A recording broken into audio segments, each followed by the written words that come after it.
राजनीति पनि व्यापार जस्तै हो। यहाँ पनि पैसा चाहिन्छ। जो व्यक्तिले बढी पैसा खर्च गर्न सक्छ त्यो व्यक्ति नै सत्तामा पुग्छ। संगठनसँग आबद्ध भएर थुप्रै व्यक्ति राजनीति गर्ने गर्छन् र त्यो संगठन चलाउन जति अनिवार्य कार्यकर्ता हुन्छन् त्यति नै अनिवार्य पैसा हुन्छ।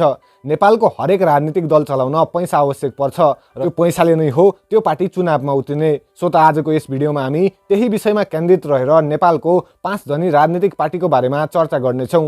त्योभन्दा पहिला बुझौँ पार्टीसँग पैसा कहाँबाट आउँछ भन्ने विषयमा। पार्टीसँग पैसा हुने थुप्रै स्रोत छन्, जसमा नम्बर 1 सदस्यता शुल्क। हरेक पार्टीमा सदस्यता लिन केही रकम बुझाउनु पर्छ, जुन सामान्य सदस्यको 100 देखि 500 रुपैयाँसम्म हुन जान्छ। त्यस्तै प्रतिनिधिहरू केन्द्रीय सदस्यहरूको शुल्क हजारौंदेखि लाखौंमा जाने गर्दछ। त्यस्तै हामीले अहिले चुनावको बेला टिकट पाइराखेको देख्यौँ। यो टिकट लिन पनि पार्टीलाई केही रकम बुझाउनु पर्छ। नम्बर 2 चन्दा।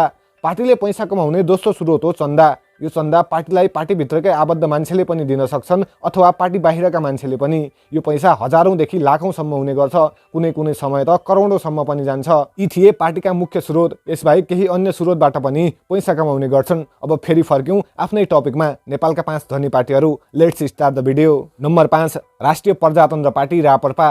राप्रपा नेपालको एक राजतन्त्रवादी र हिन्दू राष्ट्रवादी राजनीतिक दल हो। यसलाई पूर्व प्रधानमन्त्री सूर्यबहादुर थापा र लोकेन्द्र बहादुर चन्दद्वारा गठन गरिएको थियो।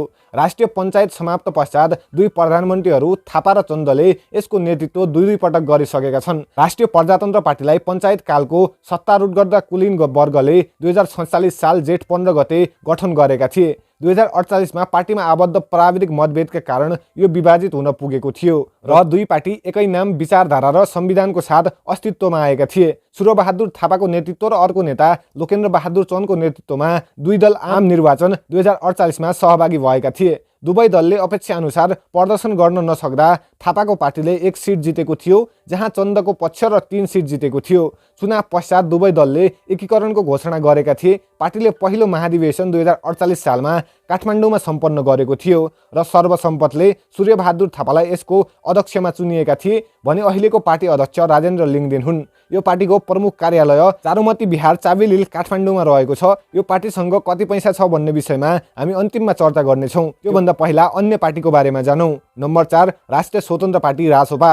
अहिलेको समयको चर्चित पार्टी रासोपाको स्थापना 2079 असार 7 गतेको दिन भएको थियो भने यो दल निर्वाचन आयोग 2079 असार 17 गते दर्ता भएको थियो। रवि लामेछानेले 2079 असार 2 मा ग्यालेक्सी 4K टेलिभिजनमा प्रबन्ध निर्देशक पदबाट राजीनामा दिँदै प्रतिनिधि सभा निर्वाचन 2079 मा चितवन 2 बाट चुनाव लड्ने घोषणा गरेका थिए। उनले यसभन्दा अगाडि 7 असार 2079 मा 21 सदस्यीय केन्द्रीय समिति सहित राष्ट्रिय स्वतन्त्र पार्टी गठनको घोषणा गरेका थिए। 17 असार 2079 मा रवि लामेछानेले संस्थापक अध्यक्ष र निर्वाचन चिन्हको रूपमा वृत्तभित्र घण्टीका साथ दल औपचारिक रूपमा निर्वाचन आयोगमा दर्ता भएको थियो। दल संवैधानिक समाजवाद र सहभागितामूलक लोकतन्त्रको पक्षमा रहेको छ। यस दलले यसको कुनै पनि भातृ संगठन र कार्यकर्ताहरू नहुने घोषणा गरेको थियो। दलबाट निर्वाचनका लागि उम्मेदवार छनौट गर्न प्राथमिक निर्वाचन गर्ने र मत दिन र अनुपस्थिति मतपत्रको व्यवस्थापनलाई पनि समर्थन गर्न घोषणा गरेको छ। यो पार्टीको अहिलेको अध्यक्ष रवि लामेछाने छन् भने यो पार्टीको प्रमुख कार्यालय चमती 16 वनस्पति काठमाडौँमा रहेको छ। नम्बर 3 नेपाल कम्युनिस्ट पार्टी माओवादी केन्द्र। नेपालमा माओवादी केन्द्र नेपालको तेस्रो ठुलो राजनीतिक दल हो र समाजवादी मोर्चाको सदस्य पार्टी हो। विक्रम सम्वत 2050 मा नेपाल कम्युनिस्ट पार्टी एकता केन्द्रबाट अलग्गिएर यसको स्थापना भएको थियो।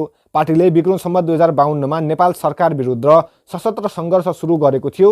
नेपालको जनआन्दोलन 2063 पछि विस्तृत शान्ति सम्झौतामा हस्ताक्षर गरी विक्रम सम्वत 2062 मा पार्टी औपचारिक रूपमा मूलधारको राजनीतिमा प्रवेश गरेको थियो। पुष्पकमल दाहाल प्रचण्डले स्थापना कालदेखि नै पार्टीको नेतृत्व सम्हाल्दै आएका छन्। प्रतिनिधि सभा 2079 मा पार्टीले 32 सिट जितेको थियो, जसले गर्दा त्यस्तो ठुलो दल बनेको थियो। प्रतिनिधि सभा निर्वाचन 2079 मा सत्तारूढ गठबन्धनको सदस्यताका रूपमा दाहालले करिब 1.5 वर्ष प्रधानमन्त्रीको रूपमा काम गरेका थिए। यस पार्टीले यसअघि 4वटा सरकारको नेतृत्व गरेको थियो। विक्रम सम्वत 2065, 2073 र 2079 मा दाहालको नेतृत्व र 2068 मा बाबुराम भट्टराईको नेतृत्वमा सरकारले नेतृत्व गरेको थियो।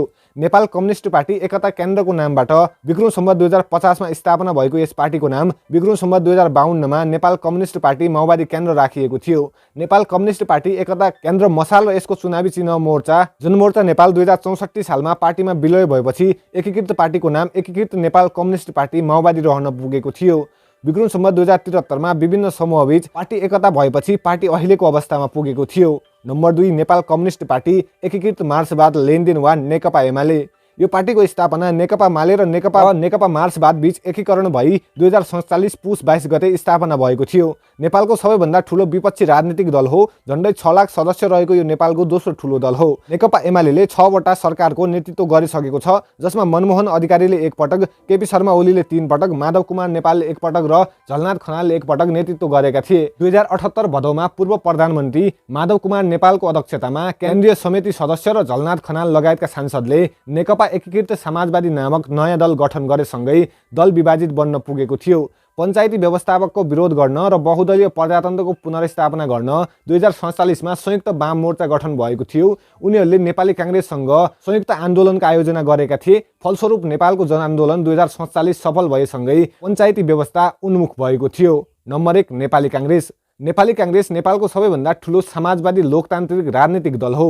नेपाली काङ्ग्रेस नेपालका पुराना राजनीतिक दलमध्ये एक हो। विश्वेश्वर प्रसाद कोइरालाले 2003 असौज 16 मा पटनाबाट प्रकाशित हुने द सर्चलाइट पत्रिका मार्फत भारतमा रहेको नेपालीहरूलाई सङ्गठित गर्न उद्देश्यले नेपालीहरूको अखिल भारतीय सङ्गठन निर्माणका निम्ति गरेको आह्वानबाट यसको जन्मको प्रारम्भ भएको पाइन्छ।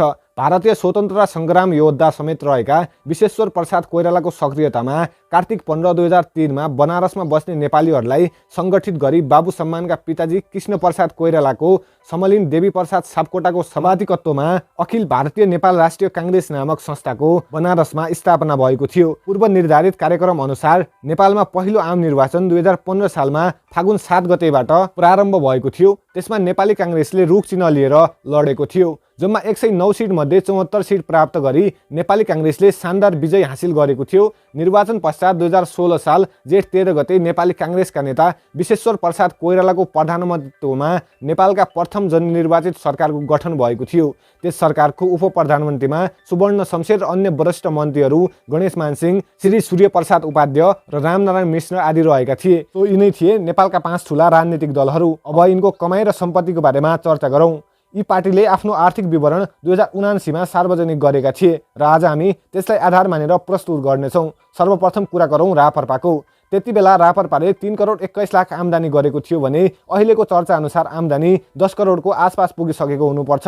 रवि लामेछाने नेतृत्वको राष्ट्रिय स्वतन्त्र पार्टीले 4,08,760 रुपियाँ आम्दानी गरेको विवरण बुझाएको थियो। तर अहिलेको समय पार्टीको चर्चा हेर्ने हो भने 15 करोडको आसपास आम्दानी पुगेको हुनुपर्छ। आर्थिक वर्ष 2078-79 सम्म 9 करोड 13 लाख आम्दानी गरेको माओवादी केन्द्रले अहिलेसम्म त्यसको डबल 18 करोडसम्म कमाएको हुनुपर्छ। त्यस्तै 2078-79 मा एमाले 41 करोड 72 लाखको आम्दानी गरेको थियो भने अहिले पनि त्यसकै आसपास कमाई गरेको हुनुपर्छ। त्यस्तै नेपाली काङ्ग्रेस 2078-79 मा 14 करोड 88 लाख आम्दानी गरेको थियो भने यो वर्ष 20 करोडसम्म आम्दानी गरेको हुनुपर्छ। सो भिडियो कस्तो लाग्यो आफ्नो प्रतिक्रिया कमेन्ट बक्समा लेख्दै च्यानललाई सब्स्क्राइब गरिदिनु होला। धन्यवाद।